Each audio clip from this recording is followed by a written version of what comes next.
आपण आधीच्या व्हिडिओमध्ये सोयाबीन पनीर कसे बनवायचे ते बघितले होते। आजच्या व्हिडिओमध्ये त्या सोयाबीन पनीर पासून चमचमीत चविष्ट अशी भाजी बघणार आहोत। नमस्कार, मी ज्योती, ज्योतिष किचन मध्ये सर्वांचं खूप खूप स्वागत आहे। मी इथे 250 ग्रॅम सोयाबीनचं पनीर घेतलं आहे, ते छान कापून घेतलं। याची रेसिपी आपण मागच्या व्हिडिओमध्ये बघितली होती। सोयाबीनच्या पनीरमध्ये दुधाच्या पनीरपेक्षा प्रोटीन जास्त असतं। मसाला करण्यासाठी साहित्य बघूया। 2 मध्यम साईजचे उभे चिरलेला कांदा घेतला आहे, 2 टोमॅटो चिरलेले घेतले, थोडं आलं घेतलं, लसूण घेतला, लाल काश्मीरी मिरच्या घेतल्या, 3-4 काजू घेतले। तुमच्याकडे जर काजू नसेल तुम्ही मगज टाकू शकता। गॅसवर आता पॅन ठेवला आहे, त्यामध्ये तेल टाकायचं आणि संपूर्ण कांदा टाकून घ्यायचा आहे। कांदा तेलामध्ये 1 मिनिटभर छान परतून घ्यायचा आहे। संपूर्ण असा मोकळा करून घ्यायचा। आपल्याला याचा गुलाबी कलर पर्यंत भाजायचा आहे। कांदा आता 2 ते 3 मिनिटांमध्ये छान मोकळा झाला आहे, गुलाबी कलर यायला सुरुवात झाली। त्यामध्ये लगेचच आपण टोमॅटो टाकणार आहे। टोमॅटो ही कांद्यामध्ये छान मिक्स करून घ्यायचा आहे, छान परतून घ्यायचा आहे। तेल टाकण्याची अजिबात गरज नाहीये। कांद्याला आणि टोमॅटोला पाणी सुटतं, त्यामध्ये थोडंसं मीठ टाकायचं, लाल मिरच्या टाकून घ्यायच्या, काजू, लसूण आणि आलं तेही टाकून घ्यायचं आणि छान मिक्स करून घ्यायचं आहे, छान परतून घ्यायचं आहे। मीठ टाकल्यामुळे कांद्याला आणि टोमॅटोला छान पाणी सुटतं आणि त्यातच मसाला छान भाजला जातो।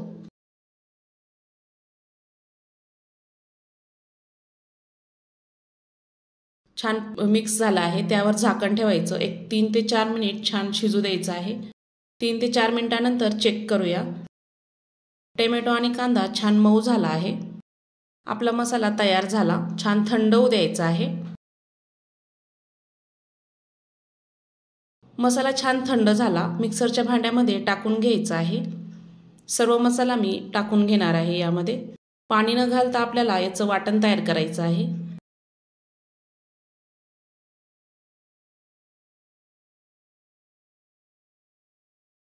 टोमॅटो टाकल्यामुळे पाणी टाकायची अजिबात गरज नाही। झाकण लावायचं आणि छान मिक्सरला फिरवून घ्यायचं आहे। अशी पेस्ट तयार केली ह्या पद्धतीने। काश्मीरी लाल मिरची टाकल्यामुळे भाजीलाही छान कलर येतो। गॅसवर आता कढई ठेवली, मी इथे जास्तच तेल टाकत आहे। 3 मोठे चमचे तेल टाकलं, बारीक केलेलं वाटण टाकून घ्यायचं आहे। तेल छान गरम झाल्यानंतर आणि मसाला छान परतून घ्यायचा आहे तेलामध्ये। या पद्धतीने तुम्ही भाजी नक्की करून बघा, खूप छान होते। 2 ते 3 मिनिट मसाला छान असा तेलामध्ये परतून घ्यायचा आहे। तेलाऐवजी तुम्ही बटरही वापरू शकता, मी इथे बटर नाही वापरलं, तेलच वापरलं आहे। मसाला तळतानाच बघू शकता किती छान तेल सुटलं आहे। 3-4 मिनिटांनंतर मसाला आपला छान परतला आहे। त्यामध्ये आपण काही मसाले टाकणार आहे। गरम मसाला टाकायचा, थोडीशी पाऊण टीस्पून हळद टाकायची, लाल मिरची पावडर टाकायची, धनिया पावडर टाकायची आणि छान मिक्स करून घ्यायचं आहे। मी इथे जास्त मसाले नाही वापरले, घरचा केलेलाच मसाला वापरला आहे। छान परतून घ्यायचा आहे मसाल्यांमध्ये। कोरडा मसाला ही छान परतला आहे, त्यामध्ये मस्त तेल सुटलं आहे बघू शकता। आणि या भाजीला मी इथे गरम पाणीच वापरणार आहे। थोडं पाणी टाकायचं, ग्रेव्ही आपल्याला छान मिक्स करून घ्यायची आहे। तुमच्या आवडीनुसार पातळ किंवा घट्ट भाजी लागत असेल तर पाणी अंदाजानुसार टाका। मी इथे थोडं पाणी टाकलं, चवीपुरतं मीठ टाकलं आणि छान मिक्स करून घेतलं आहे। आणि ग्रेव्ही आपल्याला छान शिजू द्यायची आहे 5-6 मिनिट कमी गॅसवर। भाजीच्या ग्रेव्हीचा कलर बघू शकता, टेक्स्चर किती छान आला आहे। 5 ते 6 मिनिटांनंतर बघू शकता ग्रेव्ही छान शिजली आहे। भाजी जशी जशी घट्ट होईल तसं तसं त्याला तेल सुटतं।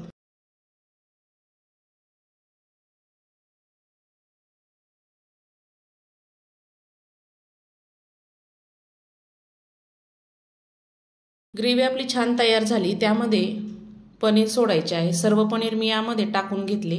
मी ते 250 ग्रॅम पनीर वापरले आहे। छान मिक्स करून घ्यायचे आहे। जास्त पनीर शिजू नाही द्यायचं, नाही तर कडक होतं।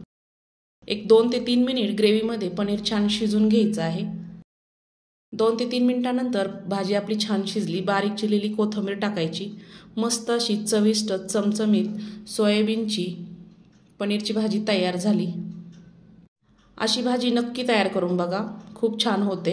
आणि घरच्या घरी सोयाबीन पण तयार करून बघा। मी ही रेसिपी आधीच अपलोड केली आहे, चॅनलवर जाऊन नक्की बघा, शेअर करा, लाईक करा।